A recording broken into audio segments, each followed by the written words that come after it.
Welcome to the Minnesota Senate Energy, Utilities, Environment, and Climate Committee. It is Wednesday, March 25th, 2026. We have a number of bills in front of us, and the first one that is up is Senate File 4720. Senator Frentz. Thank you, Mr. Chair. Thank you, members. Quorum is present, by the way, Senator, just to let you know that. Duly noted, Mr. Chair. Members, glad to present Senate File 4720. This is essentially Commerce's technical bill. It essentially changes some of the Department of Commerce technical changes and also intend to align some existing program with federal practices. I do have a testifier, Mr. Chair, and I'm ready to take that next step.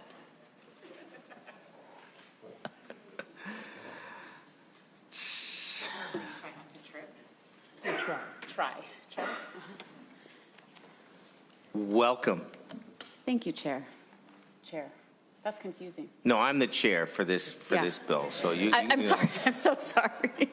I just want to make sure Due we're clear. respect, right? That's correct. Yes. Honorable chair is that, you know, I'm kidding. Honorable How are Chair you? Hoffman. Well, It's lovely to see you. good to see you. Chair and members, thank you for the opportunity to be here today and for your consideration of Senate File 4720, the Department of Commerce's Energy Policy Bill. My name is Lissa Polish. I'm the Assistant Commissioner of Federal and State Initiatives at the Minnesota Department of Commerce's Division of Energy Resources. As Senator Frentz mentioned, this is largely a technical bill in nature, but includes some important updates that will better facilitate our ability to do our work. The primary areas include, first, in sections 1 and 2, focusing on allowing Commerce the authority to develop and maintain a statewide energy security plan consistent with historic federal requirements. The context for this request is important. The provisions are in response to lapsed federal legislation that had governed this work on energy security. These changes would allow us to continue cooperative and robust work on energy security with partners both within and across the state and region to advance what had formerly been the federal provisions. It should be noted that just this week, a bipartisan group of federal legislators introduced bills in both the House and the Senate to restore this lapsed federal provision, but we don't know that that will pass, and we think given the needs of energy security planning in the state, it is essential to keep the state equipped to do this work. Sections 3, 4, and 5 simply extend timelines to allow applicants for existing programs more lead time to advance their projects. Sections 6 and 7 make updates to help us more effectively implement the State Competitiveness Fund match awards and to align our financial reporting with the state fiscal year timeline. And finally, Section 8 just makes brief changes to align the state heat pump program with the federal rebate program requirements. And with that, we thank you. Senator Frentz. Thank you, Mr. Chair. Thank you for the testimony. I don't have any further comment other than asking members to pass this, recommend it to pass, and send it to the floor. Happy to take member questions, comments, or observations. Senator Green. Lay it over. Senator Green. Thank you, Mr. Chair. And I'm sure this will be to the testifier, but I'm looking at this and it looks to expand the powers of the department. But what would they be able to do now that they couldn't do before? Mr. Frentz or Ms. Pavlish? I can't pronounce today, sorry. Like shoe polish. I know, thank you, I knew that. Chair, Senator Green.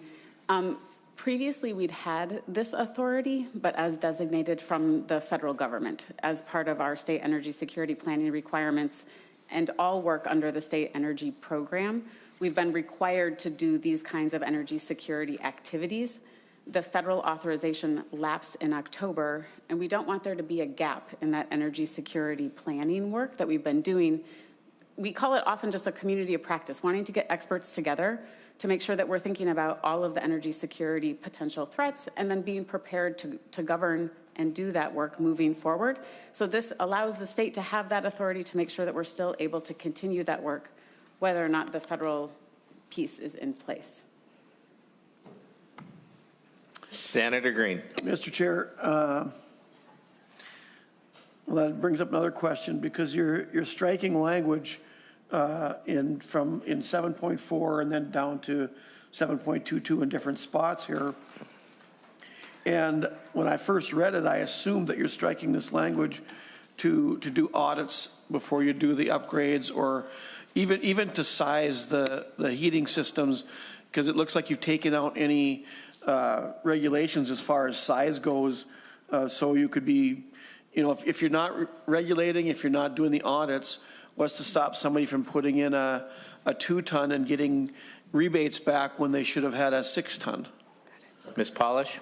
Chair and Senator Green, I apologize. I was referring to the state energy security planning authorities, and what you're asking about is specifically the heat pump provisions.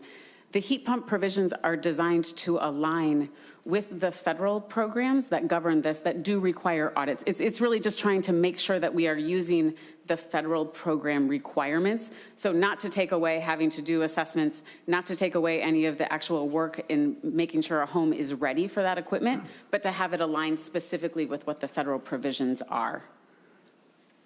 Okay. Senator? Yeah, thank you, Mr. Chair. Then I just one more question then. Senator Green.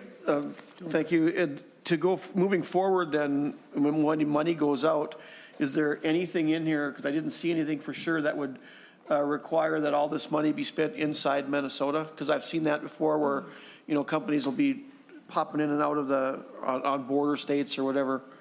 So. Ms. Polish? Chair, Senator, all of the federal funds and state funds would be spent within the state of Minnesota. I don't know that there's a specific requirement for that, but to be eligible for the programs, you have to be a resident within the state. Does that? Yep. Okay. Senator Green, we're good? Speaking of green, let's go over to Senator Gruenhagen. Senator? Thank you, Mr. Chairman. Yeah,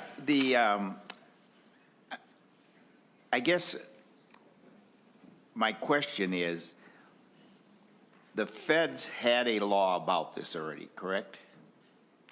And that terminated in October of 2025? Chair and Senator Gruenhagen, are you referring to the sections 1 and 2? Yep, section 1 and 2. Ms. Polish? That's correct, Senator. Okay. Senator?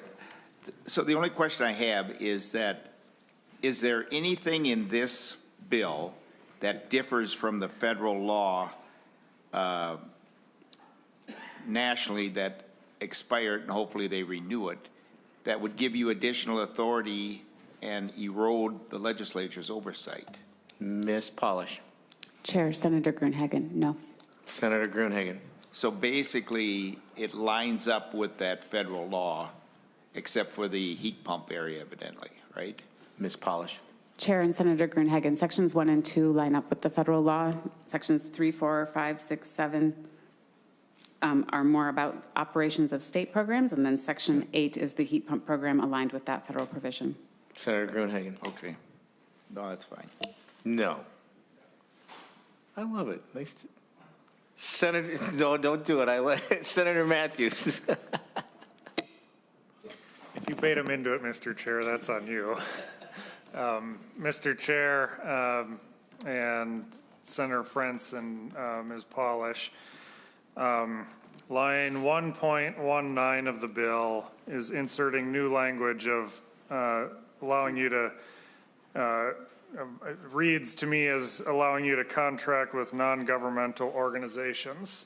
And in our current climate now, that's a red flag that I'm pretty much investigating with everybody. So can you give me as much detail as you can on that? Who's the plan? What are they? How much money?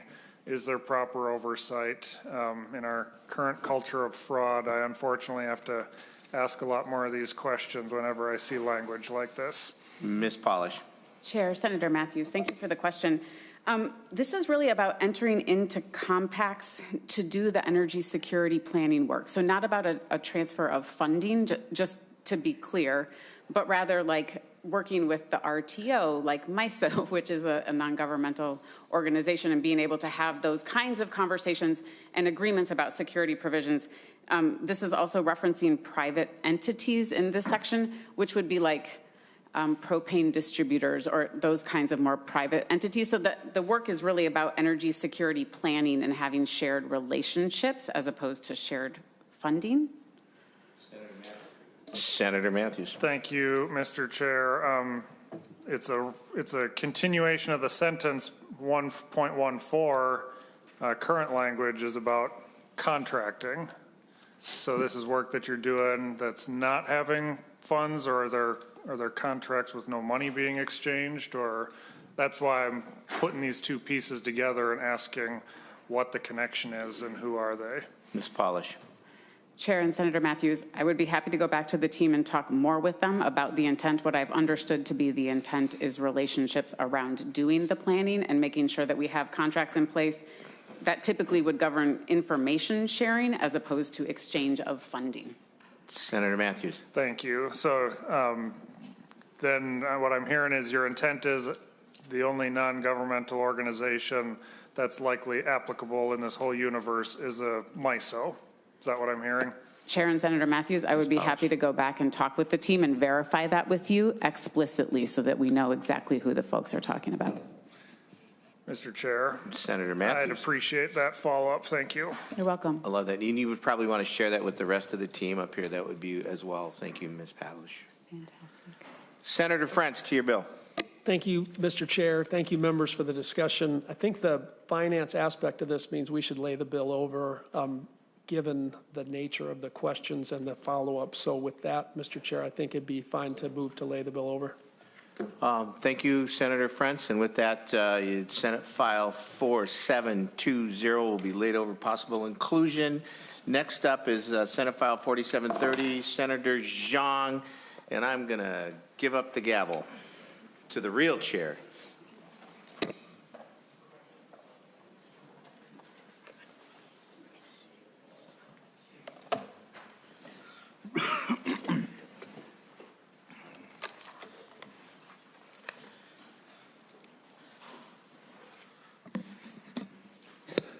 Thank you, members. We're now on Senate File 4730. Senator Xiong, to your bill.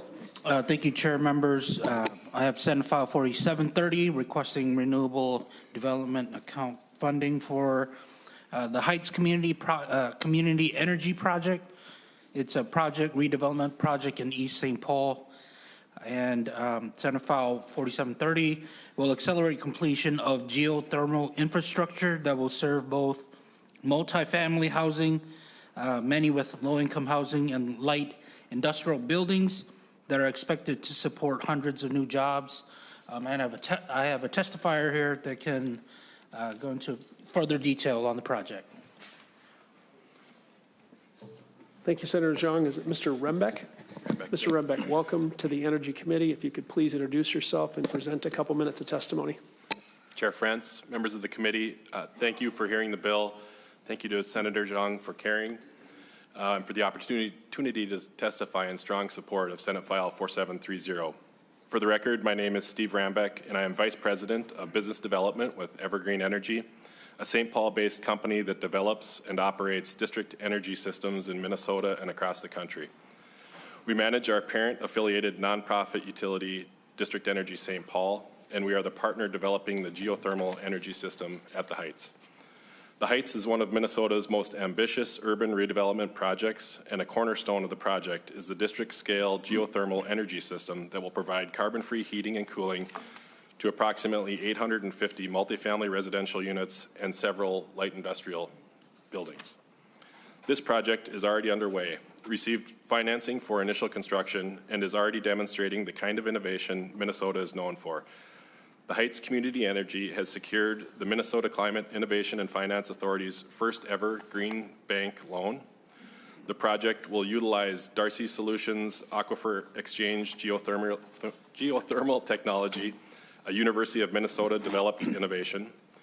And because the system is owned by a nonprofit utility, it qualifies for direct pay federal tax credits under the Inflation Reduction Act, returning over 30% of the project costs back to Minnesota without the need for outside tax equity partners. But we are at a critical moment. To stay on schedule and to remain eligible for federal tax credits, the geothermal system must be constructed and serving at least one customer by September 30th of 2028. To achieve that, we need to complete the initial well field design and drilling. That early stage work faces a funding gap of approximately $1 million. Without phase one in place, no customers can be served and the system cannot progress to later phases. The remaining $2 million will be needed to support full build-out of the geothermal wells. This is precisely where RDA funds are intended to be used. This is a community-scale, clean energy infrastructure project where public financing could fill an essential early-stage gap. And importantly, every public dollar invested in clean energy today directly reduces long-term energy costs for residents, businesses, and community organizations located at the Heights. That makes the development more competitive, more attractive to employers, and more affordable for families. It future-proofs the investment and provides energy security. And it establishes a model that port authorities and local governments can use in future redevelopment projects. The Heights geothermal system is not just an energy project. It is foundational infrastructure that will shape affordability, sustainability, and economic vitality on the east side for decades to come. With RDA support, we can close the immediate funding gap, meet the federal tax credit deadline, and position Minnesota as a leader in community-scale geothermal energy. Thank you, and I'm happy to answer any questions. Thank you, Mr. Rembeck. Before we go to the author members, the intention for a renewable development account is to lay the bill over and then discuss with the House package of RDA. This, of course, does not have to meet the committee deadline on policy. With that, member questions for Senator Xiong or the testifier? Senator Rarick, and then Senator Green, and then Senator Gruenhagen. Thank you, Mr. Chair. I just want to get a clarification from Senator Xiong on one of his statements in describing the bill. If I heard correctly, you said this could, hundreds of jobs could be impacted, or, you know, can you clarify the statement you made around hundreds of jobs and what that meant and what those jobs would be? Senator Xiong. Yeah, so the development project is underway. It's a 112-acre site. And so to get this portion in, it'll help move the total project forward. So the hundreds of jobs, it's for the entire property, or 112 acres. Senator Rarick. Thank you, Mr. Chair. So a follow-up, if the other testimony was correct, he said this project is underway and it's probably the development is happening. Is that correct? Senator Xiong, or maybe Mr. Rembeck. Chair, Senator Rarick, the initial phase of the geosystem infrastructure has been put in place to coincide with the civil work that was done for the roads and streets.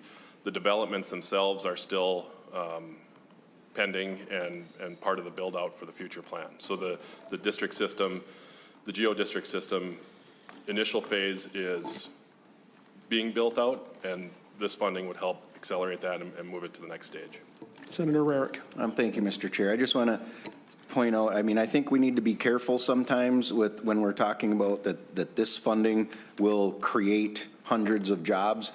I mean, the jobs, this development is happening, and we're saying we're going to speed it up, but I mean, this funding itself is not going to create hundreds of jobs. I think we need to be careful when we put that out there to explain this to people. I think it's proper to say that this would accelerate, and I am a advocate for geothermal, and I think you know, many times I see projects that come through here looking for RDA funds that I would say are not what we should be spending on. I do believe this is one that could be worth consideration as we look at these network geothermal projects. But let's not put information out there that's maybe a little exaggerated or beyond. I don't think this funding will create the hundreds of jobs. It'll help support and maybe bring them here faster, but it in and of itself is not going to create the jobs. Thank you, Senator Rarick. We're going to go to Senator Green, and then we'll go to Senator Gruenhagen. Senator Green. Thank you, Mr. Chair. To either the bill author or the testifier, how big is this system, this heat pump system? How many tons is this? Mr. Rembeck. Chair, Senator Green, I can get you the exact ton loads. I don't have those off the top of my head, but we have roughly 10 parcels that it'll serve. And the initial phase is a 2 Darcy well solution to be built out to 6 wells eventually when the full development materializes. Senator Green. Well, thank you, Mr. Chair. It sounds kind of light if you got only that many in the ground. You got 112 acres. For those who don't know, when you put these systems in and you bury your loops or your wells into the ground, you're actually pulling heat out of the ground. And you will cool the ground down as you're pulling the heat out. And then the theory, and not the theory, the way that it works is in the summertime, when you're air conditioning, you reverse your compressors and you put that heat back in the ground. And so if you've got an area that's not big enough to handle 10 parcels and 850 homes, you're not going to, it's not going to work properly. And so, it'd be interesting to know who designed it and how many tons it is, and then and what kind of a footprint that is if you're using the whole 112,000 acres. But my next question is, it looked to me like there's some provisions in here for solar that's actually going to be the energy source to run the heat pumps. Is that correct? Mr. Rambeck. Chair, Senator, that's not in the current plans from our portion of the project. Senator Green. Okay, thank you, Mr. Chair. I thought I read that when I was reading up on it, so if I'm mistaken in that, I apologize for that. But because that would be the next question, how much solar is it going to take to run it? And I'll just ask just one more question and let someone else talk. But this is, I don't know how much money this whole project costs. I didn't get a chance to look that up. But you're asking for $3 million, and you kind of made the statement that if you don't get it, the project might be slowed or stalled. And so that is a concern that you've come this far and don't have that. But do you have the numbers on what you intend to save on this over the next 10, 20 years, as opposed to the total cost of this project? Mr. Rambeck, total savings, 10 or 20-year time frame, if you can testify, please. Chair, Senator, I don't have the total for the 10 to 20 years, and I can get that for you. I will say we are looking at other funding sources for this gap.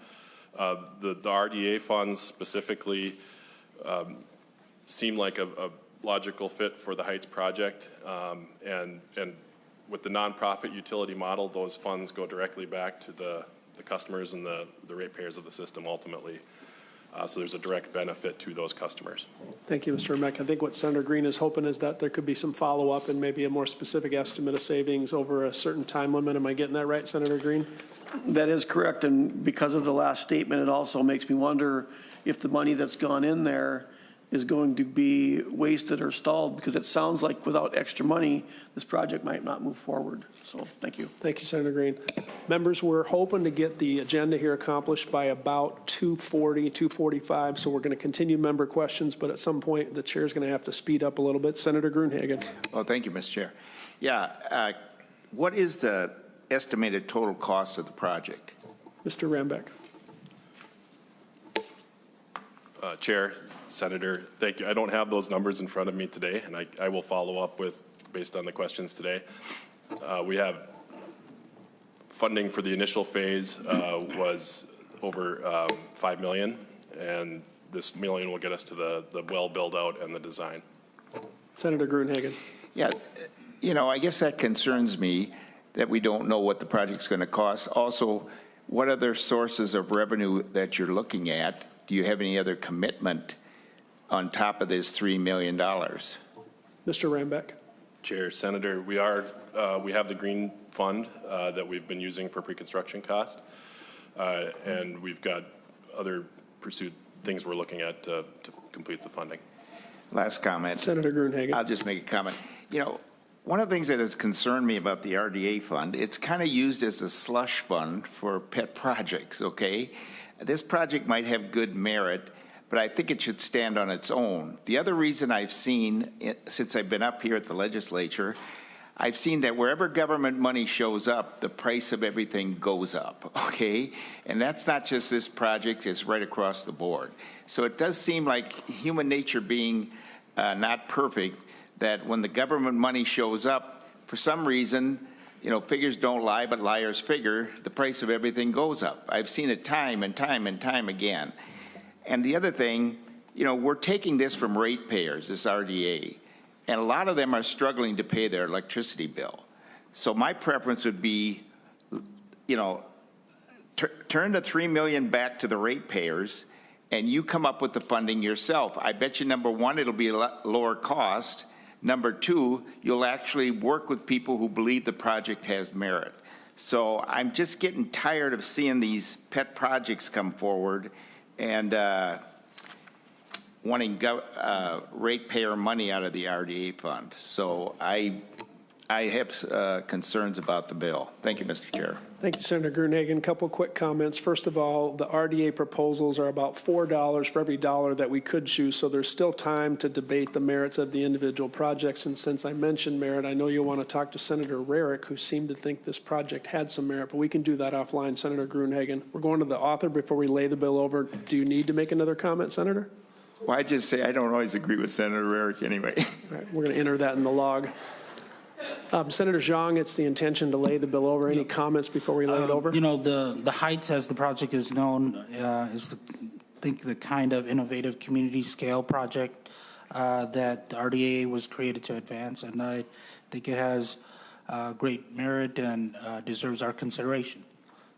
Thank you. Thank you. I agree with you, Senator Xiong. There it is. I agree. With that, Senate File 4730 is laid over. Members, the agenda has Senator Nelson's Senate File 3741 next. We are going to bump that to the end under an agreement with Senator Nelson. Just a moment, Senator Nelson. We're going to have Senator Hemmingsen-Jaeger with Senate File 4281 come forward.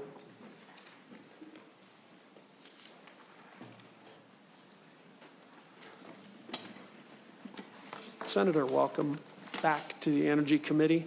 You have Senate File 4281 in front of you. You have the floor. Okay. Thank you, Chair. Thank you, members. I do have an A1. Do you prefer me to do the A1 first? Or request moving the A1, please? We will have that moved quicker than you can say. Senator Klein, would you mind moving the A1 amendment? With that, Senator Klein moves the A1 amendment to Senate File 4281. All in favor, say aye. Aye. All opposed? Motion prevails. The amendment is adopted to your bill as amended, Senator. Thank you very much. Thank you, Chair. Thank you, members. I just want to kind of highlight again that this is a DE amendment. You'll see it's much shorter, a little more concise, a little more succinct. That's how I like to roll.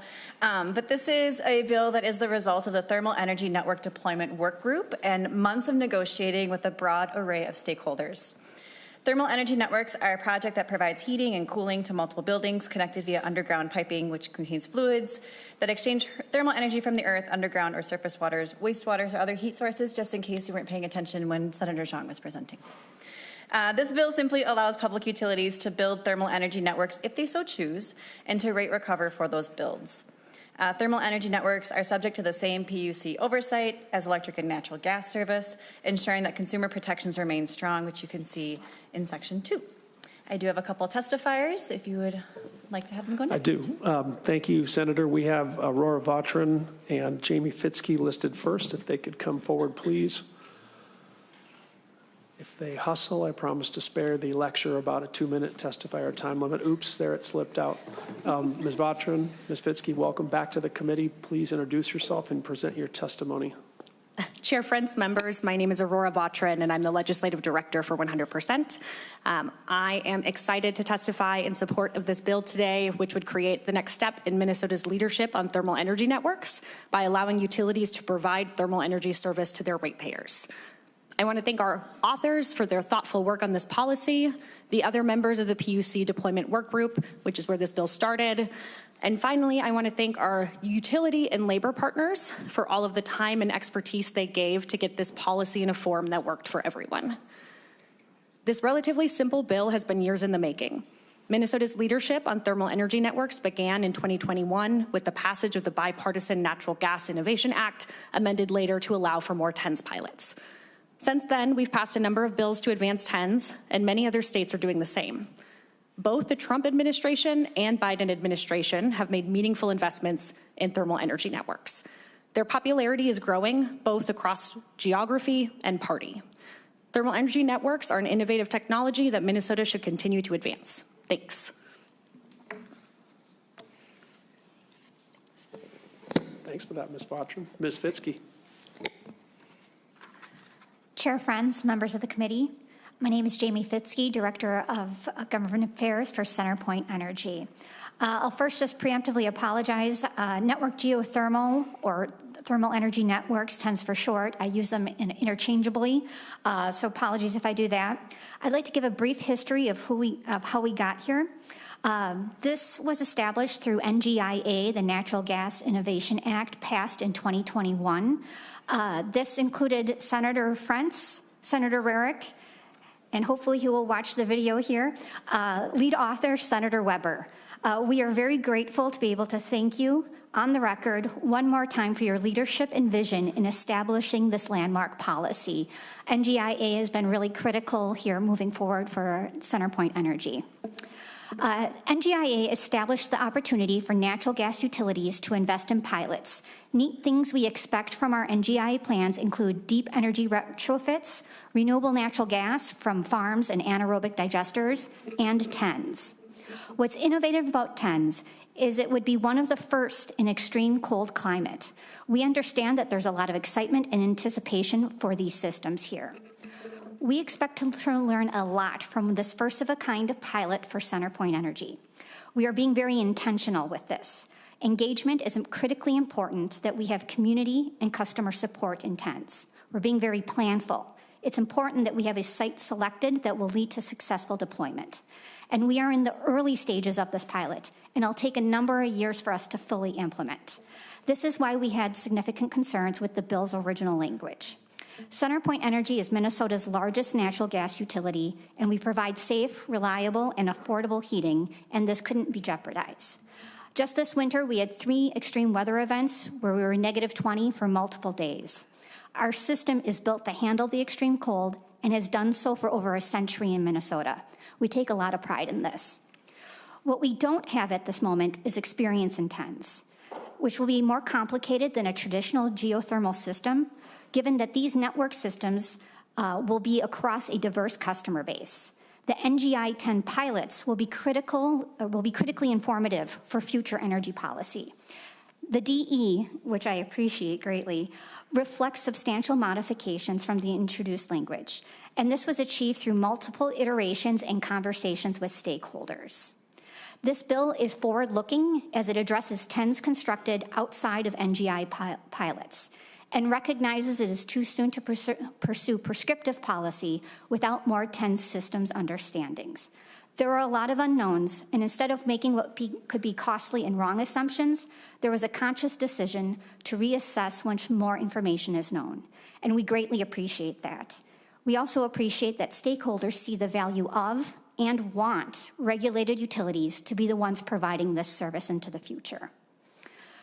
We recognize the excitement of TENS, but also that these will be complicated, especially navigating customer needs and how TENS will be implemented, both the physical structure and policy. We do not have these answers now and will not have for a number of years, but we anticipate our pilots will provide the critical learning needed to inform successful future policy, and we thank those who listen to our concerns. The DE allows us, but does not require a natural gas utility the ability to offer a TENS. This includes Public Utility Commission oversight and on cost recovery and all of the protections and programs available to our traditional customers. We are grateful for the author and stakeholders who engaged with us and listened to our concerns and collaborated to find this language. Thank you. Thank you, Ms. Fitzke, and thanks for calling attention to our committee philosophy that we want to move everyone to at least neutral to move significant policy. And thank you, Senator, you've had that. I have 2 other testifiers listed. Are they still planning to testify? I have Mr. Cordoba and then Mr. De La Forest. Please come forward.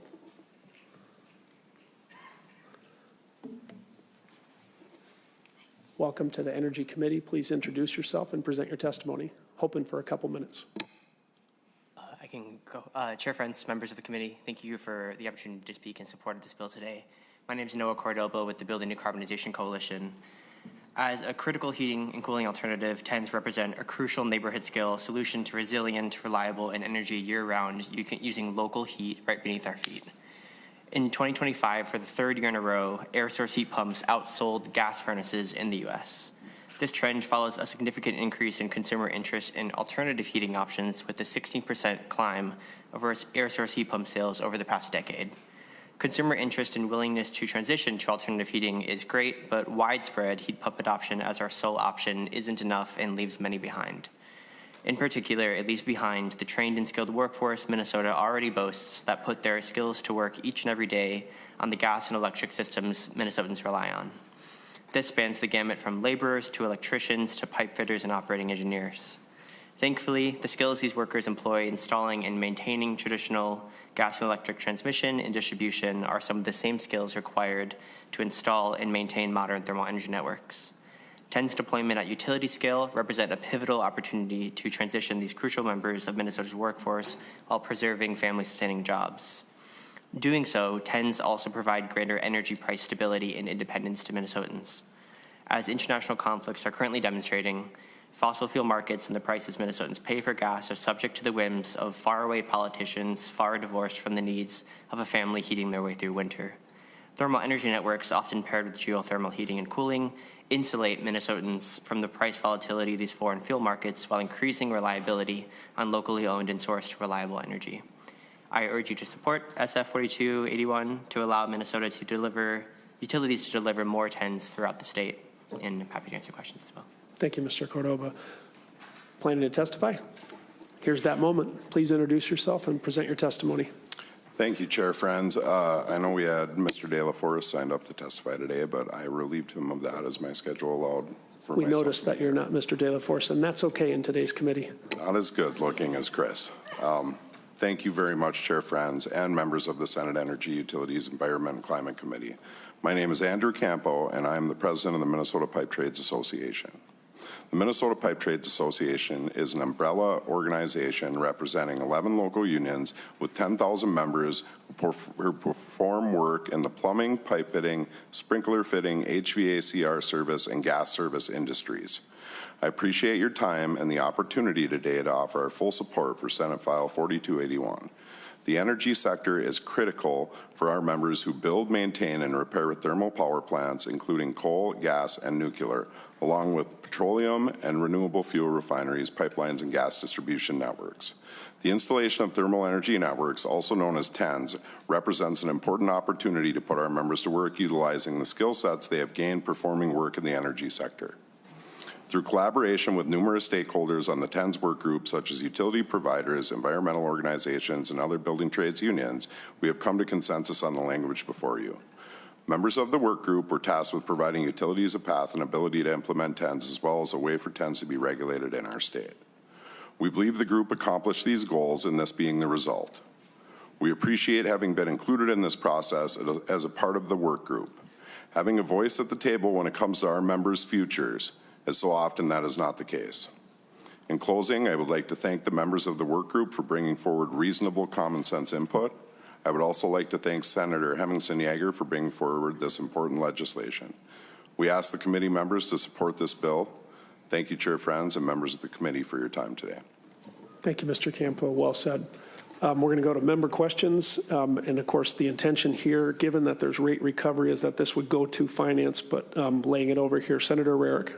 Thank you, Mr. Chair, and I don't know if this question is better suited for the author or for Ms. Fitzke, but being this, we moved away from the language that had all the requirements, and we've moved to say, well, you can do it.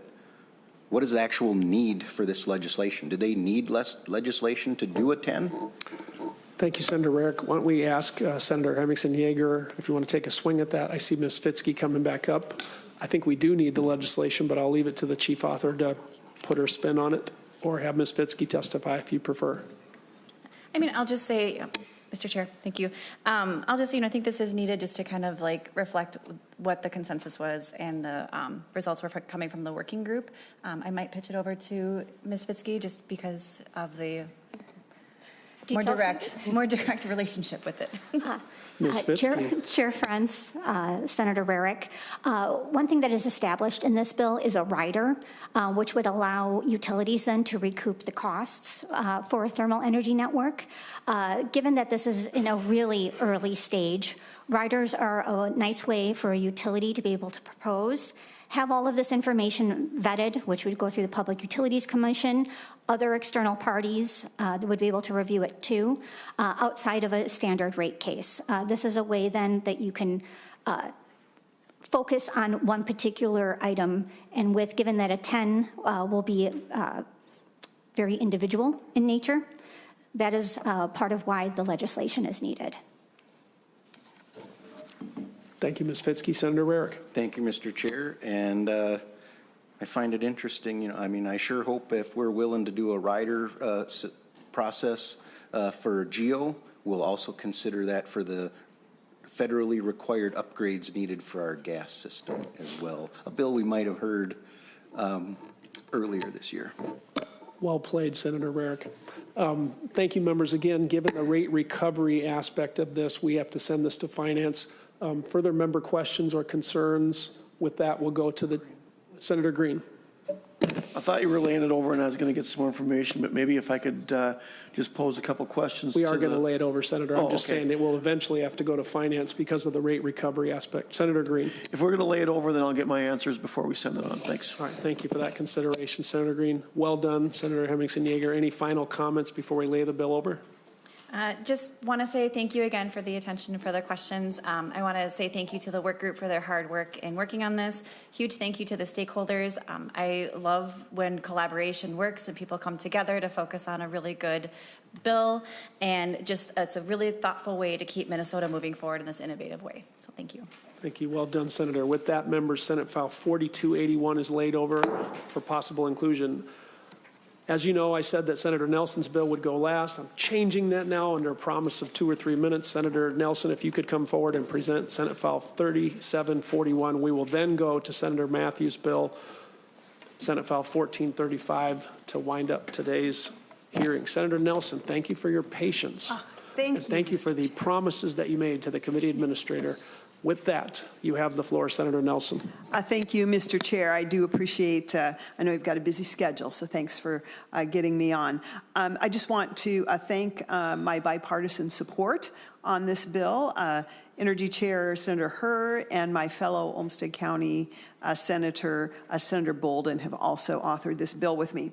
Senate File 3741 is really a proactive response looking at the unique type of geology we have in our area, and particularly in light of 765 kV towers proposed in this area.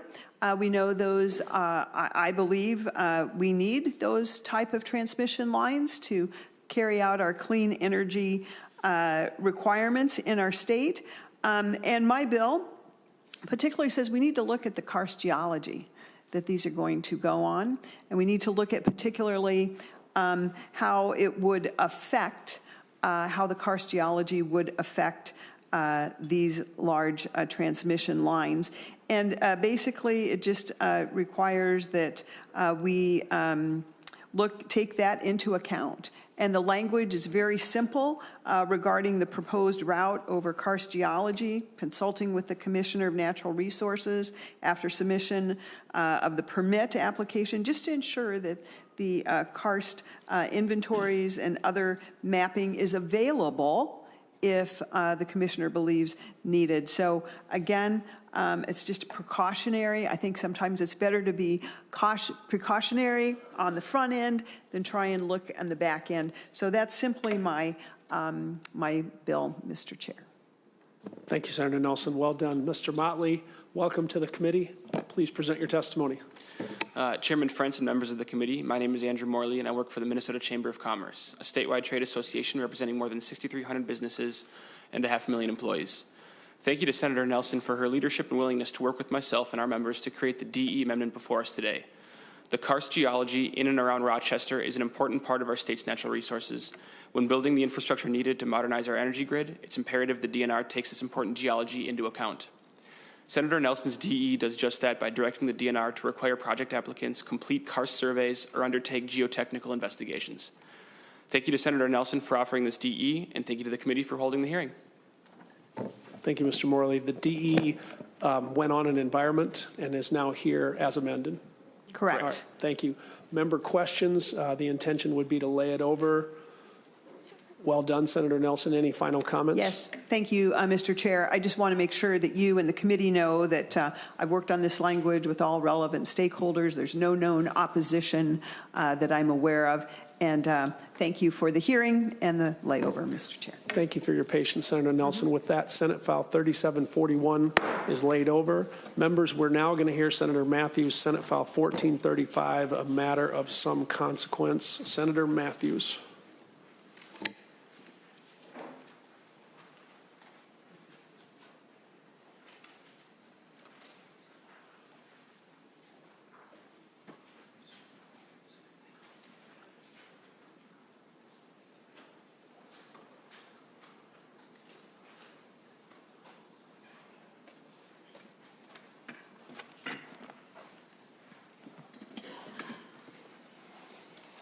Senator, thank you for your patience and letting us juggle the schedule a little bit. You are the last item on our agenda. We've got a good 25 minutes, which I hope is enough. You have the floor, Senator Mathews. Thank you, Mr. Chair.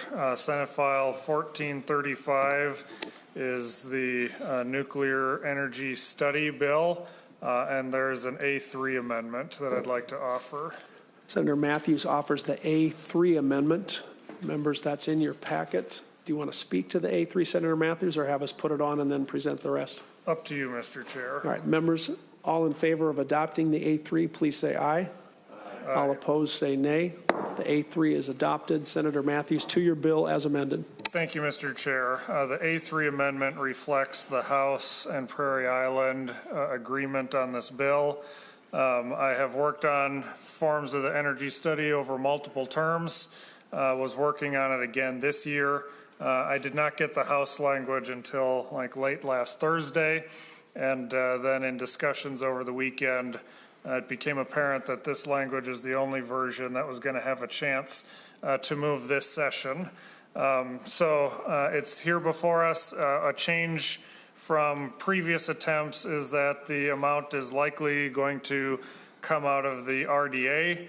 And then we've worked on language throughout the amendment of what exactly we're going to be studying on this. And in the interest of time, I'll let our testifiers go through and highlight what they want to on this bill first, and then we can follow up with any questions or conversations afterward as needed. Thank you, Senator Mathews. I have listed Greg Felber from Sherburne County. I see Mr. Moe at the table from the Minnesota Nuclear Energy Alliance. Any preference who goes first? There is no requirement. All right, Mr. Felber. Yes, thank you, Mr. Chair, and members of the Senate Energy, Utilities, and Environment Climate Committee.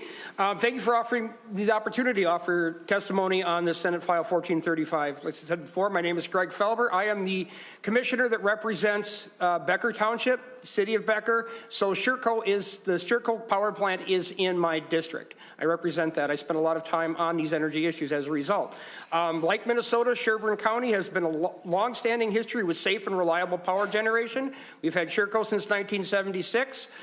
We are on our way to having about 1,000 megawatts plate of solar energy inside of our community, so we've been an energy county. We were home to the first nuclear power plant in the state of Minnesota, which ran from 1963 to 1968. We have significant power generation, power transmission, and routing infrastructure within our county, and specifically within my district, and we're really interested in maintaining those types of industries in our county. Finally, with the nuclear power plant just across the river, we definitely support nuclear power. On August of 2025, Sherburne County joined the Minnesota Nuclear Energy Alliance in support of the repeal of the Minnesota's moratorium on nuclear energy production. It's what we need. It's 100% carbon free. It's the base load power that we need for the future, for our industry, and for safety.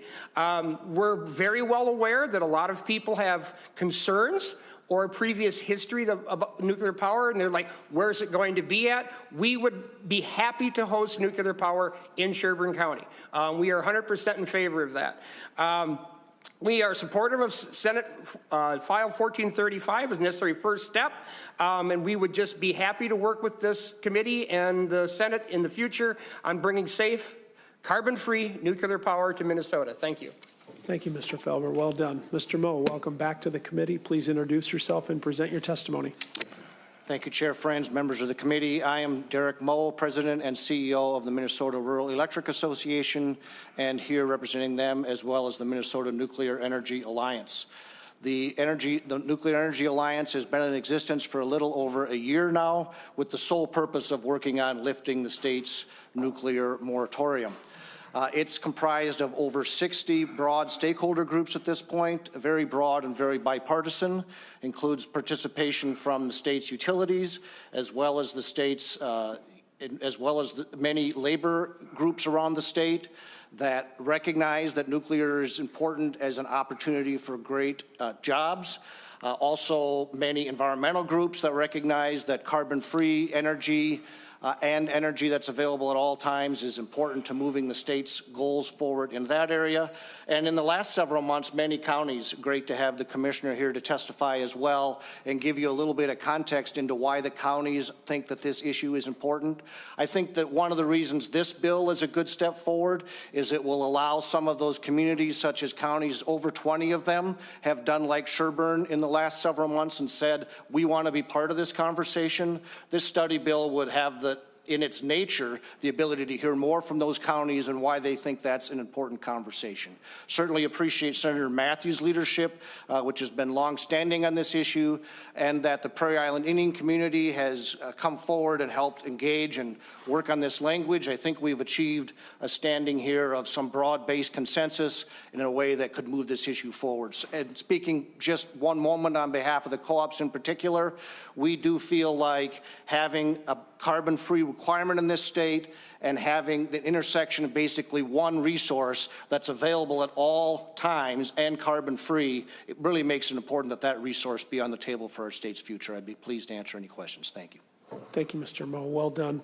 Next, we have Eric Meyer, and on deck would be Kevin Pranis. Mr. Meyer, if you could come forward, please. Welcome to the Energy Committee. If you could please keep smiling, introduce yourself, and present your testimony. Thank you so much. Good afternoon, Chair, committee members. I'm Eric Meyer, Director of Generation Atomic, a Minnesota environmental nonprofit. Ideally, Minnesota would join the growing list of states lifting their nuclear moratorium outright today, but progress is progress, and authorizing this study is a massive step forward. It gives lawmakers and the public the hard, localized facts we need for that future debate. However, to ensure this study is as useful as possible, there is one crucial fix needed regarding the 300 megawatt capacity limit for small modular reactors you see in line 1.16. I recognize that in line 1.9, it says that these items must be covered at a minimum, which technically does leave the door open to look at larger plants, but in my opinion, explicitly writing a 300 megawatt cap into the definition kind of plays favorites in the statute. We have massive coal facilities that will need repowering, and I think all options should be considered equally. Illinois made a similar mistake a few years ago when they just lifted their moratorium for 300 megawatts and less, and they had to pass new legislation recently to undo that, so I figured we can just skip that mistake entirely and learn from it.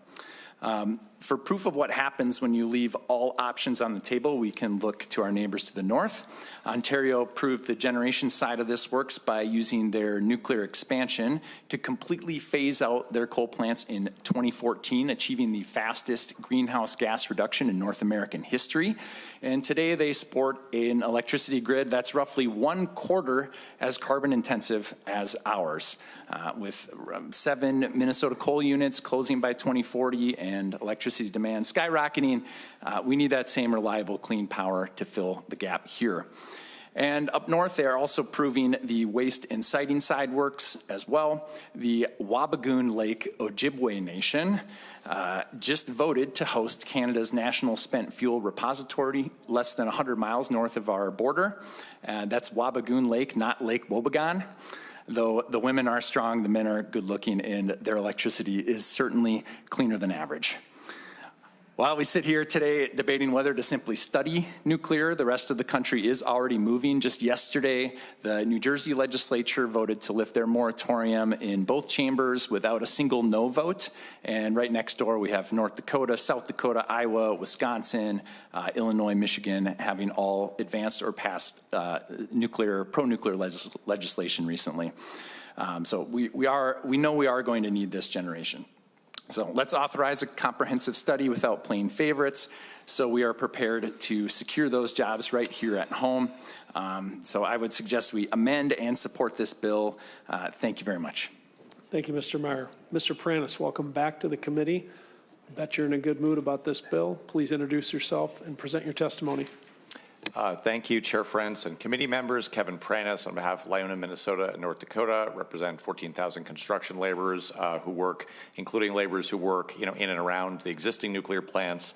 And so I want to thank, first of all, Senator Mathews for his consistent advocacy for nuclear as an important solution, and the Prairie Island Indian community for their consistent and constructive engagement over the years in talking about this, understanding that they have a very unique experience of nuclear and concerns that we want to address. And I think this study, finding a path forward that we can both agree on, is a really big deal and has taken a long time. And I hope that folks appreciate how important that was, I think, to get to a place where we can move forward.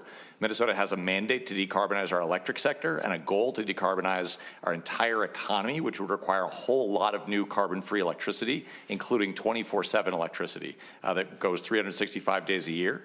As we move forward, we have an important choice to make. We can keep building gas-fired power plants to back up wind, solar, and batteries, or we can consider new nuclear, which is currently the only carbon-free resource that can operate continuously that's actually feasible to do in Minnesota.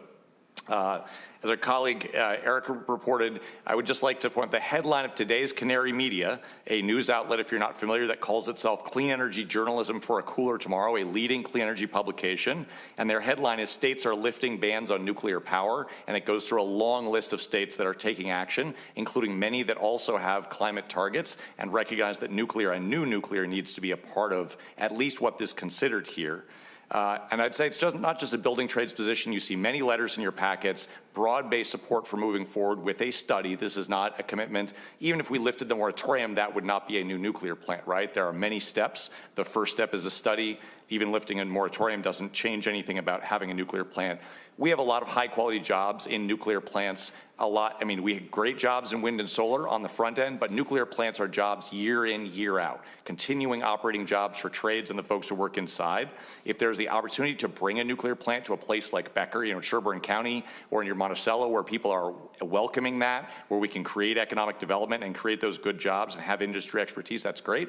And then the only thing I would close on saying, I'm trying to limit myself to one testimony per committee per day, so I'm not going to talk about geothermal except to thank Senator Weber for his work on the Natural Gas Innovation Act, and to point out that he won a prestigious award for his work on that act. And so before he retires, I wanted to make that point. Thank you. Thank you, Mr. Pranis. Members, that's all the listed testifiers that we have. Let's go to member questions and comments, and then we'll start with Senator Rarick and then Senator Gruenhagen. Thank you, Mr. Chair. Mr. Pranis, please. Probably for both Senator Mathews and Mr. Pranis. The dates that are in here, Mr. Pranis, I know you worked a lot on this, and earlier at one point you had concern about a date that was listed. But in Section A, it's telling us that the study needs to be complete by June 30th, 27. But on the back, a report has to be given to the legislature on February 1 of 27. Can you help me understand how those dates would work together, and are these dates acceptable as to what the group was kind of wanting them to be? Thank you, Senator Rarick. Maybe February 1st to 28, Mr. Pranis, Senator Mathews. Well, my understanding, Chair Frentz, Senator Rarick, my understanding is that the June date was an error, and that the date that we were looking at is February 1st. That's my understanding from communication with the House author. I think we know that there will be, as in every session, especially in the first year of a session, there'll be a lot of discussion of climate policy, where we are on our goals. We thought this was important information to have. So February 1st is the date that we support, and it's our understanding that that's the intention. But thank you for pointing that out. Senator Mathews, I think we're open to an oral amendment on that date change, but your prerogative as the chief author, Ms. Severson could read an oral amendment that would change it to February 1st if you're open to that. Thank you. Mr. Chair, I don't have a lot of information to shed light on that, Senator Rarick. I agree with you. I think the House has kept talking about a 6-month study, but then the language that got handed me had this discrepancy along with, this is the language it has to be. So I wish I had a better answer for you. I know that my bill had consistency through it, and I would be amenable to an oral amendment, because I think the intent was perhaps a January date on the study, so that the February date for the report to the committee could then be met.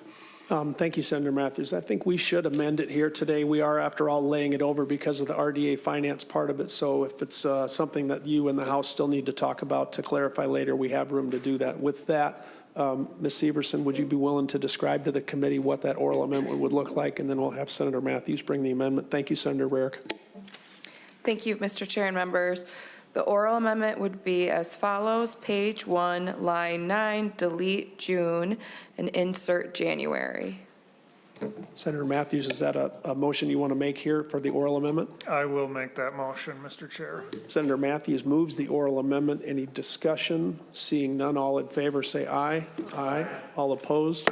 The motion prevails and the oral amendment is adopted. Thank you, Senator Rarick. You have our commitment to revisit that issue should it need to be before we get it over to Finance. Senator Rarick. Yeah, thank you very much. I appreciate that because, right, I think the intent was for this study to be available for the legislature to review and be able to act on potentially next year. So thank you very much for that information. And I agree wholeheartedly. I wish we were here doing the repeal today. This is a good first step. I sure hope everyone can support it. Thank you, Senator Rarick. I have Senator Gruenhagen and Senator Klein. Senator Gruenhagen. Thank you, Mr. Chair. Yeah, just a couple questions. One, one of the bones of contention is the what do you call it? Green New Deal? No, not the Green New Deal. Green scam? No, I wasn't going to say that. No. About the waste. Spent fuel. The spent fuel. Does this look at what we can do with our existing spent fuel? Because that seemed to be a bone of contention going forward with lifting the moratorium. That is included. I'm going to go to Senator Mathews for any response, or Mr. Prentice if you're more comfortable. But my understanding is it studies nuclear waste generation, storage, and reprocessing. Mr. Chair. Senator Mathews. Thank you, Mr. Chair and Senator Gruenhagen. On page 2, lines 5 through 8 of the amendment discuss waste, including potential feasibility and cost of reprocessing our existing nuclear waste.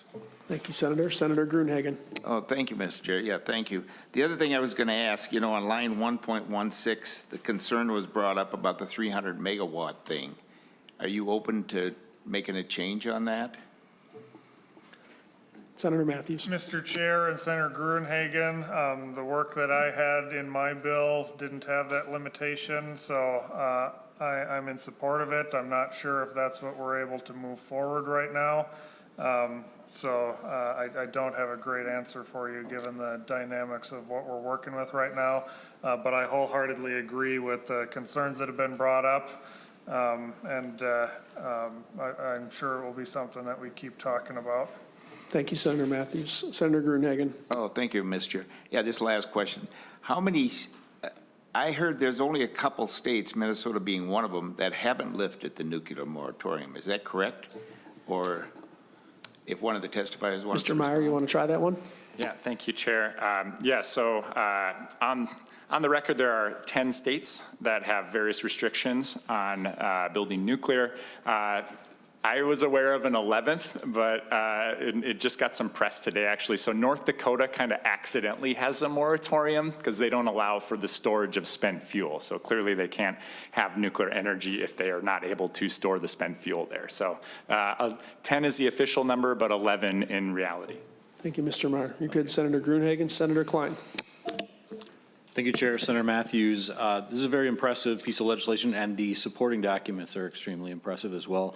I do see the letter from the Citizens Climate Lobby, and I was taken by the quote at the bottom of that letter: "The science is clear. We cannot address climate change without nuclear power." I was a supporter of the Green Energy by 2040 deal, but it seems to me that the science is clear that unless we pass bills like Senator Mathews, we will struggle to achieve those goals. I'm also reassured and fortified by the support of Prairie Island Indian community and, of course, the building trades that you have on your bill. If there is room, I'd like to be a co-author on your bill, Senator Mathews. Thank you, Senator Klein. I'm jumping on the bill in what I think is the fourth author spot, so I'm going to leave that for Senator Mathews, but maybe you and Senator Klein could discuss that offline. Yes. Senator Mathews, thank you with that. You're good, Senator Klein? Further questions or comments before we go to the chief author for closing comments? Again, the RDA fund would be used to pay for the study, so there's a finance aspect to this. Excellent work, excellent stakeholder engagement. Senator Mathews, any final comments before we lay the bill over? Mr. Chair, I appreciate the discussion that's on this bill. I think there's a couple areas we'd like to continue to try to talk about, but this represents work that the House and Prairie Island have done a lot on so far this session. And then just from a technical standpoint, I believe that the House will be introducing separate jackets. They might be brand new like this week. It was due to some revisor issues and all of that. And there was not a chance for any of those Senate vehicles to be available for today. So that's why we're amending my bill from last year. There's a chance that moving forward, the same text will pop up in a different vehicle bill down the road, perhaps after the break or something down the road. Thank you for that. So just wanted to make members aware of that. That's an excellent point to get on the record, Senator Mathews, so we'll stay tuned for that. There's been a ton of testimony. This committee has twice passed a nuclear study. I want to commend everybody that was involved in the stakeholder process, obviously to say thanks to the Prairie Island Indian community who spent years talking to their community members. It was always the intention of the chair that we had to have Prairie Island and XL on board, so thanks to them. Senator Mathews, I want to call attention to the testimony that simply said this is a massive step forward, and with that, Senate File 1435 is laid over.